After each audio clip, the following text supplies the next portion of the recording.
എങ്ങനെയാണ് ഈ പരിപാടിയെ കാണുന്നത്? എവിടെ നിന്നാണ് വരുന്നത്? ഞാൻ കൊല്ലം ജില്ലയിൽ നിന്നാണ് വരുന്നത്. കേരള സംസ്ഥാന യുവജനക്ഷേമ ബോർഡിൻ്റെ ടീം കേരള എന്നൊരു സന്നദ്ധ സേനയുണ്ട്. ആ ഒരു സേനയെ പ്രതിനിധീകരിച്ചുകൊണ്ടാണ് ഞാൻ ഈ പരിപാടിയിൽ പങ്കെടുക്കുന്നത്. അപ്പോൾ നമ്മുടെ നവകേരള സദസ്സ് വലിയൊരു വിജയമായി. അപ്പോൾ അതിനെ തുടർന്ന് തന്നെ നമ്മളുടെ ഈ സമൂഹത്തിൽ നടക്കുന്ന കാര്യങ്ങളെക്കുറിച്ചും നമ്മുടെ യുവാക്കളുടെ ആശയങ്ങളെക്കുറിച്ചുമൊക്കെ സംവദിക്കാൻ ഇത്തരത്തിലൊരു അവസരം ലഭിച്ചതിൽ വളരെ സന്തോഷം. അത് ഏറ്റവും അഭിനന്ദനാർഹമായിട്ടുള്ള ഒരു കാര്യമായിട്ട് തന്നെ ഞാൻ കണക്കാക്കുന്നു.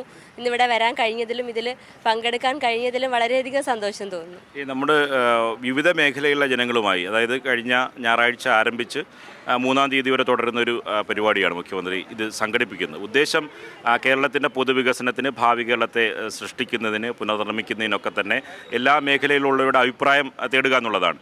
ഇത് സമീപകാലത്തൊന്നും സാധാരണ കേരളത്തിൽ ഭരിച്ചിരുന്ന സർക്കാരുകളൊന്നും ജനങ്ങളെ ഇങ്ങനെ കേൾക്കുകയും വികസന കാര്യങ്ങളുടെ അഭിപ്രായം തേടുന്ന ഈ ഒരു പതിവില്ല. അതിനൊക്കെ ഒരു പുതിയ മാറ്റമാണ് ഈ സർക്കാർ ചെയ്യുന്നത്. ഇങ്ങനെ ഈ ഒരു മാറ്റത്തെ, ഇങ്ങനെ എല്ലാ മേഖലയുള്ള ജനങ്ങളെ കാണാനുള്ള മുഖ്യമന്ത്രിയുടെ തീരുമാനത്തെ എങ്ങനെയാണ് കാണുന്നത് യുവജനങ്ങൾ എന്ന നിലയ്ക്ക്? ഒരു യുവജനത്തിൻ്റെ പ്രതിനിധി എന്ന നിലയിൽ വളരെ സന്തോഷത്തോടു കൂടി ഈ ഒരു തീരുമാനത്തെ സ്വാഗതം ചെയ്യുന്നു.